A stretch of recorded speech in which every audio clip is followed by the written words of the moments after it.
Assalamualaikum warahmatullahi wabarakatuh. Saya Kisti Maulidia, NPM 181000159 dari kelas A, Fakultas Hukum Universitas Pasundan.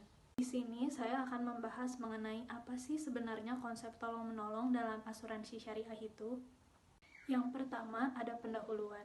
Sebagai asuransi yang digali dari prinsip dan nilai Islam yang terdapat dalam Al-Quran dan Hadis, asuransi takaful keluarga sebagai model asuransi syariah bertumpu pada konsep tolong-menolong dalam kebaikan dan ketakwaan, serta perlindungan yang menjadikan seluruh peserta asuransi sebagai keluarga besar antara peserta yang satu dan yang lainnya saling melindungi dari dan menanggung risiko.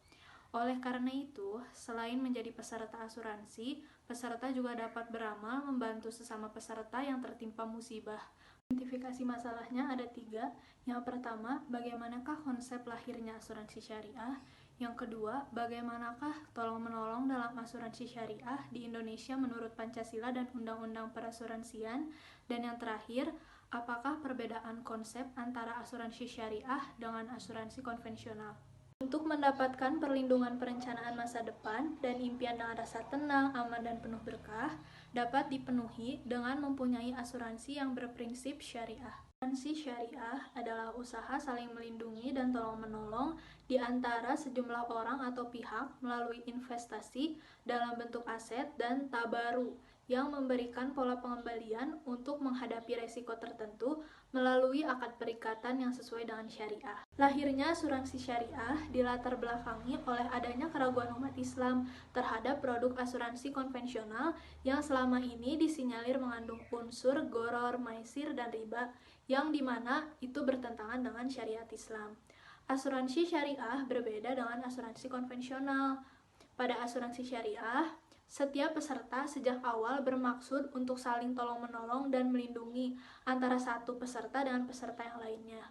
Karena asuransi berbicara tentang sesuatu yang tidak pasti, sebagian melihat bahwa praktik asuransi tidak dibenarkan dalam Islam karena mengandung unsur goror, maisir, dan riba. Nah, sebenarnya apa sih goror, maisir, dan riba itu? Dalam asuransi syariah, ada beberapa transaksi yang harus dihindari, yaitu gharar atau ketidakpastian, riba atau tambahan, dan maisir atau judi. Gharar adalah kondisi ketidakpastian yang tidak diperbolehkan jika terjadi pada kontrak komersial atau jual beli. Contohnya yaitu kesepakatan jual beli atas manfaat pertanggungan yang tidak bisa dipastikan waktu penyerahannya.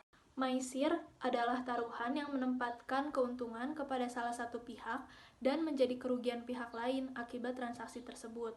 Contohnya, bila tidak terjadi klaim selama masa kontrak, perusahaan asuransi yang akan diuntungkan, dan sebaliknya, bila terjadi klaim, pihak tertanggung yang akan diuntungkan bahkan lebih besar dari kewajiban yang dibayarkan. Riba adalah tambahan yang timbul dari transaksi hutang dan atau jual beli yang tidak memenuhi ketentuan syariah. Contohnya, transaksi jual beli uang yang tidak sama kuantitasnya antara uang yang dibayarkan sebagai premi dan uang pertanggungan yang dijanjikan.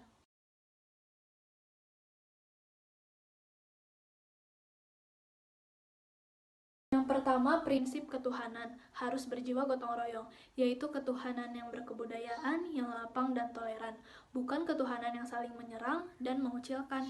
Yang kedua, prinsip kemanusiaan universalnya harus berjiwa gotong royong, yaitu yang berkeadilan dan berkeadaban, bukan pergaulan kemanusiaan yang menjajah, menindas, atau eksploitatif.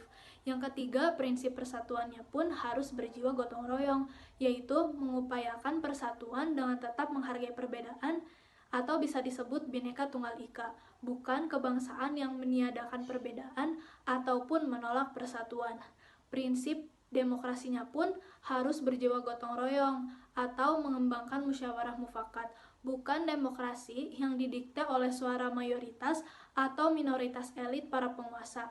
Dan yang terakhir, prinsip keadilannya pun harus berjiwa gotong royong, yaitu mengembangkan partisipasi dan emansipasi di bidang ekonomi dengan semangat kekeluargaan, bukan visi kesejahteraan yang berbasis individualisme, kapitalisme, bukan pula yang mengekang kebebasan individu seperti dalam sistem etatisme. Tolong-menolong menurut Undang-Undang Perasuransian ada dalam pasal 1 angka 3, pasal 1 angka 4, pasal 1 angka 8, dan pasal 1 angka 9. Apakah yang membedakan antara konsep asuransi syariah dengan asuransi konvensional? Apakah yang membedakan antara konsep asuransi syariah dengan asuransi konvensional? Pertama, dalam asuransi konvensional, dana yang disetorkan tiap bulan disebut premi, sedangkan dalam asuransi syariah, dana yang disetorkan tiap bulan disebut kontribusi. Dalam asuransi konvensional, dana yang disetorkan tiap bulannya masuk ke dalam rekening perusahaan asuransi, sedangkan dalam asuransi syariah, dana tersebut masuk ke dalam rekening dana tabaru dan bukan merupakan milik perusahaan asuransi syariah, namun merupakan milik seluruh peserta asuransi untuk tujuan tolong-menolong. Rekening dana tabaru dikelola dan dipisah dari rekening operasional perusahaan. Yang terakhir adalah dalam asuransi konvensional, jika salah satu nasabah terkena risiko dan untuk membayarkan uang pertanggungannya itu diambil dari rekening perusahaan asuransi. Sedangkan pada asuransi syariah, dana yang digunakan untuk membayar santunan diambil dari rekening dana tabaru. Artinya, dana yang digunakan untuk membayar klaim nasabah yang terkena risiko adalah dari peserta lain yang sehat dan tidak terkena risiko. Dalam hal ini terjadi praktik berbagi resikonya di antara sesama peserta dengan konsep tolong-menolong. Dengan begitu, unsur goror, maisir, dan riba itu otomatis hilang. Landasan hukum yang pertama itu adalah landasan hukum syariah yang terdiri dari Al-Quran, hadis, qiyas, dan ijma ulama. Yang kedua adalah landasan hukum positif yang terdiri dari konstitusi, undang-undang, peraturan pemerintah, dan peraturan menteri. Hukum positif yang menjadi dasar hukum dalam asuransi syariah adalah Undang-Undang Nomor 40 Tahun 2014 tentang perasuransian yang masih bersifat global. Sedangkan dalam menjalankan usahanya secara syariah, perusahaan asuransi dan reasuransi syariah menggunakan pedoman Fatwa Nomor 21 DSN MUI 2001 tentang pedoman umum asuransi syariah.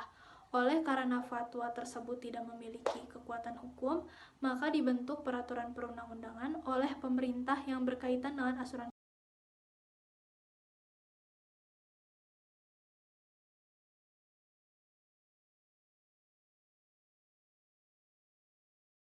Kesimpulan, sikap tolong-menolong dan gotong royong yang terdapat dalam Pancasila sangat sesuai dengan prinsip asuransi syariah yang bertujuan atau guna menolong sesama peserta asuransi syariah melalui akad-akad yang ada dalam asuransi syariah, yakni akad tijarah dan akad tabaruk, yang diatur dalam Undang-Undang Perasuransian didasari pada sejarah dan filosofi pembentukan keduanya. Kesimpulan, sikap tolong-menolong dan gotong royong yang terdapat. Akhir saran, menurut saya, perusahaan asuransi syariah terkait prinsip sebaiknya lebih diterapkan dengan konsisten, agar masyarakat merasa diayomi dan tidak khawatir akan terjadi hal-hal yang bersifat curang, sehingga kepercayaan yang diberikan oleh masyarakat selama ini akan janji yang diberikan oleh perusahaan asuransi syariah tidak mengecewakan.